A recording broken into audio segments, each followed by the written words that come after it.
Assalamualaikum warahmatullahi wabarakatuh. Fattabi'uni. Siap Mas Udin? Dari kata fattabi'uni maka masuk kepada doa ketajaman hati. Allahumma ftah masami'a qalbi lidzikrik warzuqni ta'atik wa ta'ata rasulik wa amalan bi kitabik. Agar dicintai ya minta dibuka pendengaran hati untuk bisa zikir dan anugerahkan ketaatan kepadamu. Tadi di sini ada kata kul atiullaha war rasul. Katakanlah Muhammad, taatlah kepada Allah dan Rasul. Taat kepada Allah dan Rasul itu berat kalau tidak diminta warzukni ta'ata. Taat kepada Rasul itu berat. Contoh yang khusyuk sama yang tidak khusyuk banyak mana. Nah, itu menunjukkan berat. Yang sedekah sama yang tidak sedekah banyak mana. Tapi kalau diminta ketaatan itu sedekahnya jadi ringan, sholatnya jadi ringan, duhanya jadi ringan, tahajudnya jadi ringan kalau diminta itu. Kalau tidak diminta, logikanya yang minta aja belum tentu. Yang minta saja belum tentu dikasih, apalagi yang tidak minta. Oke. Jenengan mementingkan doa ini, apa mementingkan minta uang yang sebanyak-banyaknya? Ustadz, kok nggak ada minta uang di sini Ustadz? Ini kalau sudah taat kepada Allah dan Rasul, semua dunia itu ngikut. Dulu kita masih anak-anak, kalau punya uang, itu selalu beli mainan. Kalau masih remaja selalu beli baju. Tapi kalau sudah rumah tangga, perabotan, rumah dan lain sebagainya. Jangan sampai menu doa kita dari anak-anak sampai dewasa itu nggak pernah update. Paham maksudnya? Paham? Kalau isi doa jenengan sejak kecil sampai dewasa itu nggak ada perubahan, berarti di sini nggak ada dimensi perubahan sama sekali. Pokoknya duit. Arek cilik wis pokoknya tulinan mah, tulinan. Semoga paham. Semoga paham ya. Iya. Ya Allah.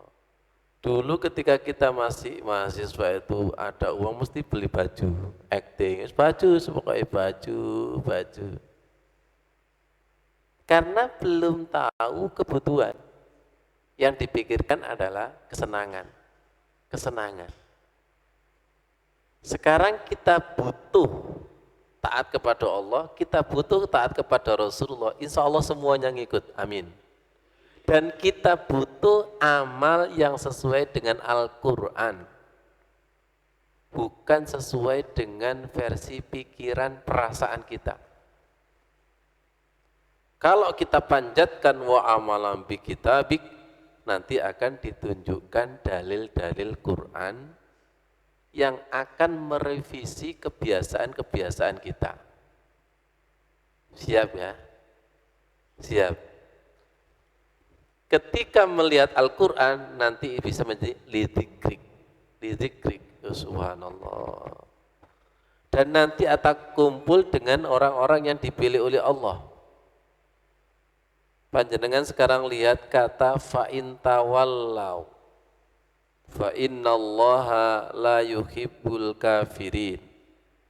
Maka jika kalian berpaling pikiran, badan, jiwa, fa innallaha maka sesungguhnya Allah la yuhibbul kafirin, tidak mencintai orang-orang kafir, tidak mencintai orang-orang yang hatinya tercover, hatinya masih ketutup itu loh. berpaling itu. Berpaling. Siapa sih berpaling itu? Lihat orang ngelamun. Orang ngelamun itu walaupun matanya ke depan, tapi jiwanya berpaling. Orang ngelamun panggil, mendengar tapi tidak mendengar, melihat tapi tidak melihat, sepertinya memperhatikan. Jenengan ini tak lihat kan khusyuk, khusyuk.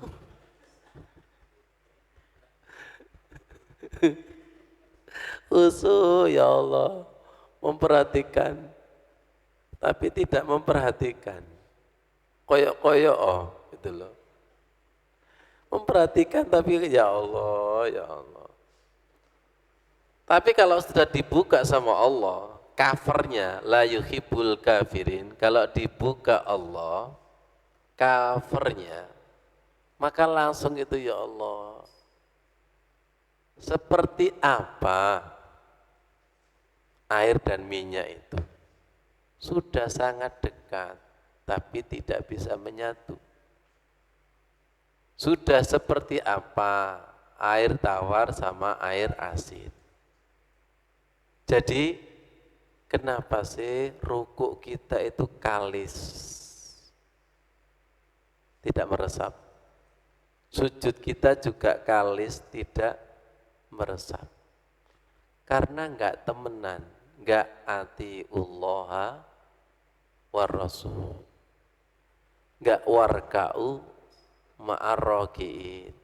Ini ada dalilnya loh ya, ada wa amalam bi kitabik, sesuai dengan kitab, wasjud waqtarib. Tolong ruku bersama dengan orang-orang yang ruku. Kalau rukuknya itu warka'u ma'a, bersama, channelnya itu sama. Kan ruku secara fisik samakan, hati channel itu juga samakan. Ruku bukan sekedar badannya, hati jiwanya juga ikut. Orang ruku itu ada medan listriknya enggak? Ya. Ada energi? Ya. Imam dan jamaah itu kan seharusnya menyamakan medan energi ini. Tidak boleh firok, terpisah. Pak Sigit sering rukuk lari, guyon Pak Sigit. Bukan lari fisiknya ruku, badannya ruku, tapi jiwanya pasar. Fafirru ila suq, bukan fafirru ilallah, fafirru ila suq. Ibu-ibu, ayo. Ibu-ibu kan sering fafirru ila suq gitu, belakra ke itu fa'in tawallaw itu. Nah itu kan kejar-kejaran sama setan itu sudah. Kejar-kejaran sama setan itu. Astagfirullah, astagfirullah. Ya Allah, kenapa? Kembali kepada Quran dan hadis. Quran dan hadis merupakan peta rohani yang sangat indah sekali. Sangat indah sekali. Apalagi kalau kita berdoa kepada Allah Subhanahu wa taala, jadikanlah hatiku ini tersentuh ketika dibaca Al-Qur'an. Di samping tersentuh juga ketika setiap membaca ayat demi ayat itu ada cahaya baru. Ada cahaya baru. Dari kul atiullaha saja iya ya. Salat saya ini sudah bentuk ketaatan kepada Allah apa Rasul apa belum ya? Ya. Dan saya nanti ini layak enggak diakui umatnya? Kalau saya menyia-nyiakan sholat, menganggap sholat itu biasa, berarti sama dengan menghina Rasulullah dan tidak pantas. Sholat itu warisan Rasulullah, Al-Quran itu juga warisan Rasulullah. Tentunya yang disebut warisan itu diberikan kepada yang dipilih. Ilmu yang luar biasa yang dimiliki oleh orang tua, maunya orang tua itu mewariskan kepada semua anaknya. Tapi biasanya kehendak Allah itu beda. Nggak tahu anak yang keberapa, betul. Terkadang bukan anaknya, cucunya. Terus sholat khusyuk ini diwariskan kepada anak cucu yang keberapa? Semoga kita. Apakah kita ini tidak berebut? Tidak berebut. Jangan-jangan berebut lari. Kenapa? Nggak butuh, Ustaz. Oh, kapan? Menewai. Kapan dibuka hatinya? Ya Bu Edi, masa nunggu sepuh baru butuh? Masa nunggu tua baru butuh itu? Saya bilang kepada Mas Udin, ilmu itu luar biasa dan tidak. Kalau atas dasar butuh. Saya dulu ketika di pesantren itu diajari Arba'un Nawawi. Ya. Kitab hadis itu loh. Tipis tapi bagus sekali itu. Karena dulu ketika di pesantren, ketika menjadi siswa, diwajibkan oleh kiai, oleh ustadz. Tapi setelah membuka sekarang, ya Allah, ini hadis berbobot ini, Masya Allah. Ketika dipelajari ke dewasa, makjleb, serupa tapi tidak sama.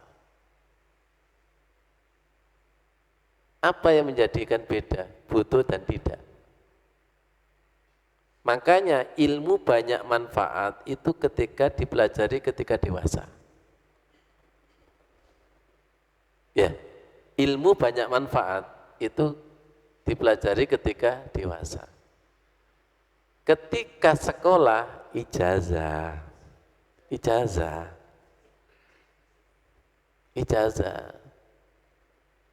iya.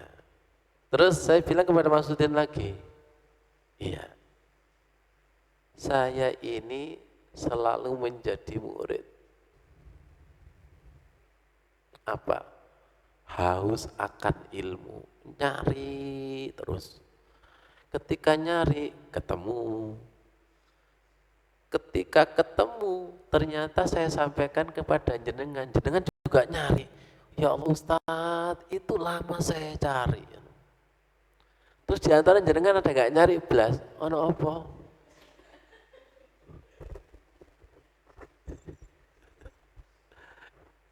Paham?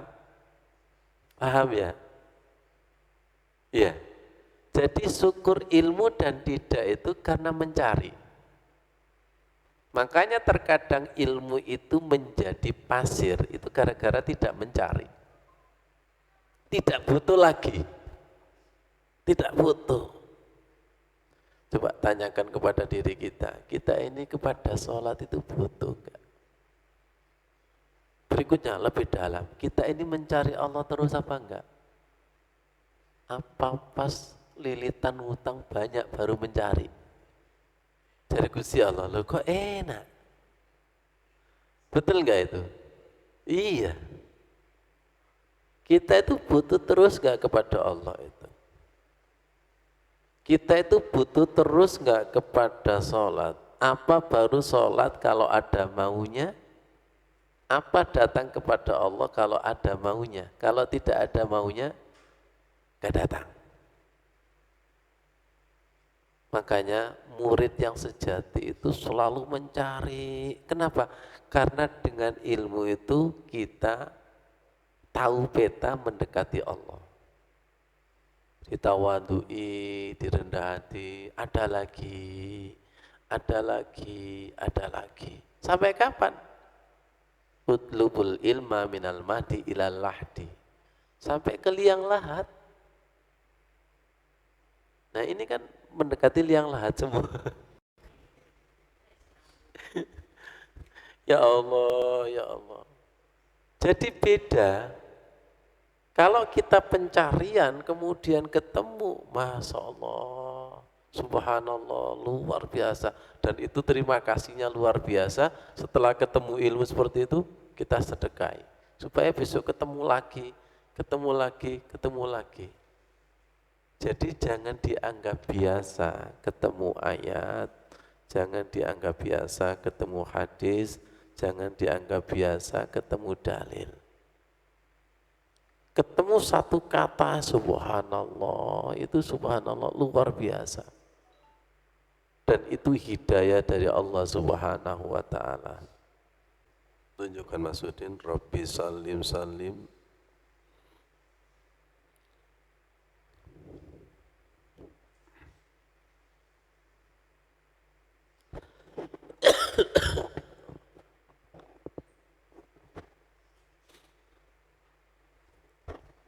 Beliau menunggu di Siratal Mustaqim, Rabbi salim salim.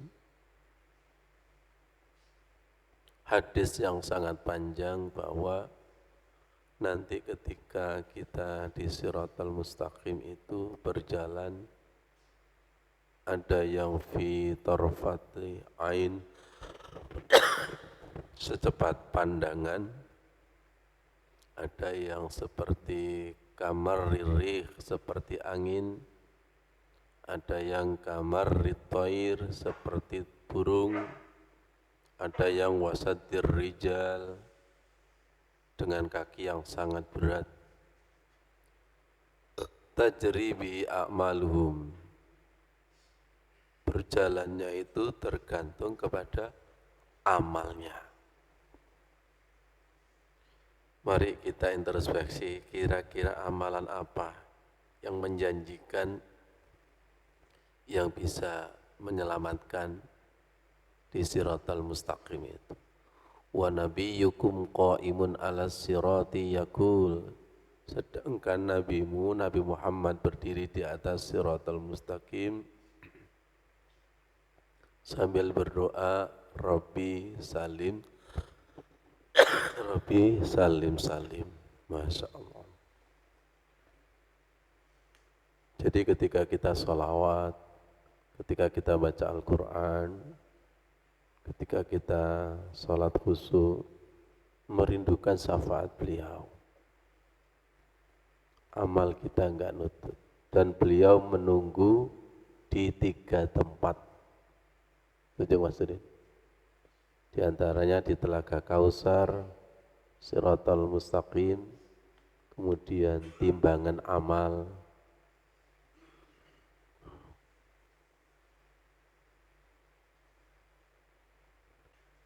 Semoga Allah memilih kita dan menjadi ilmu yang bermanfaat. Shadaqallahul adzim. Wassalamualaikum warahmatullahi wabarakatuh.